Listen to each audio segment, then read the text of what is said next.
Mais uma reflexão, um tempo para conhecermos a vontade de Deus através das Escrituras. Bem-vindo a mais esta reflexão. Nós podemos aprender lendo as Escrituras e estando aberto a ouvir tudo que Deus quer nos falar, não olhando na nossa perspectiva, mas na perspectiva, sim, de querer conhecer a vontade de Deus, de querer compreender o que Ele tem para nos falar e como nos ensinar. Se a gente olha desta maneira, talvez a gente comece a perceber coisas que até então a gente não tinha se atentado.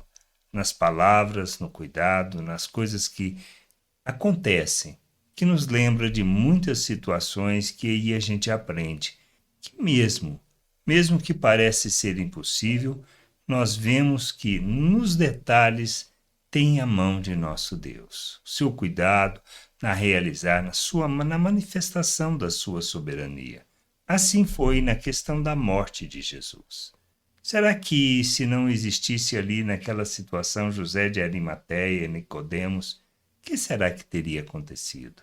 Como Deus iria resolver esta questão da morte de Jesus? São esses detalhes que a gente leva a nos ater àquilo que é importante. Se Deus preocupa com essas coisas, por que não preocuparia com as nossas vidas? Se Ele preocupa com a questão da quantidade de cabelo que temos na cabeça e nenhum cai sem que Ele saiba, será que não preocuparia com coisas maiores? Então estas são as questões que nos levam a repensar nossa atitude, o nosso descansar em Deus, o vivermos na perspectiva espiritual que traduz os valores eternos e não as coisas desta vida. Lá em João 19, 38 e 40, podemos ler sobre isso. Diz assim: depois disso, José de Arimateia, que era discípulo de Jesus, ainda que em segredo, porque tinha medo dos judeus. Ou seja, mesmo nessa condição, mesmo sendo discípulo, buscando, mas com medo de ser expulso da sinagoga, com medo do que a represária que poderia vir, ele era discípulo de Jesus. Falho? Errado? Talvez podemos discutir, mas tudo isso tem o propósito de Deus, porque era uma pessoa reconhecida com autoridade, e aí o que diz? Pediu a Pilatos permissão para tirar o corpo de Jesus. E Pilatos deu permissão. Então José de Arimateia foi e retirou o corpo de Jesus. E Nicodemos, aquele que anteriormente tinha ido falar com Jesus à noite, também foi, levando cerca de 35 quilos de um composto de mirras e aloés.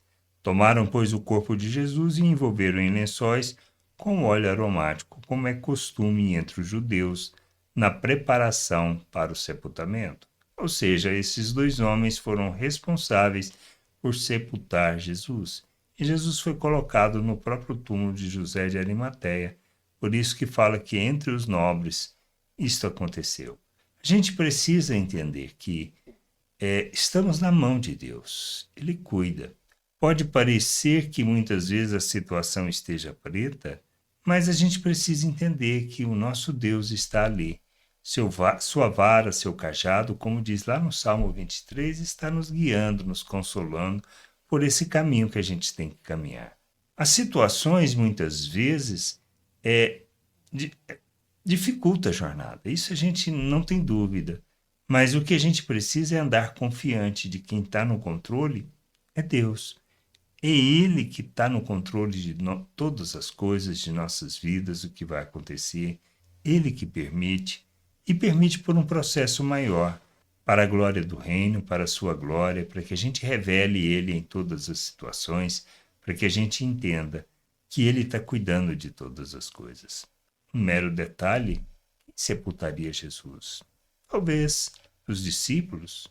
Em que situação, em que condição, quando poderia ser retirado da cruz? Talvez, dentro do costume romano, não seria naquele dia.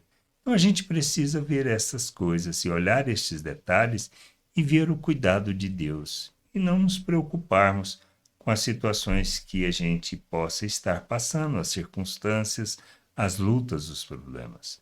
Mas o que a gente precisa entender é: Ele está no cuidado de tudo. Por isso não temos o que temer. Se Ele cuida de certos detalhes que a gente muitas vezes nem pensa sobre, se Ele sabe que a quantidade de fios de cabelo e se Ele tem, vamos dizer assim, todo o controle que nenhum fio de cabelo cai sem que Ele saiba, por que preocupar? Por que vivermos ansiosamente? Nós precisamos atentar a esses detalhes das Escrituras que nos ensinam muito sobre a vontade de Deus. E é nestes detalhes que a mão dele se revela, seu cuidado por nós, seu amor, nos conduzindo à maturidade e à compreensão da sua vontade. Graça e paz sobre a tua vida. Amém. Gostou da reflexão? Compartilhe. Não deixe de ler as Escrituras.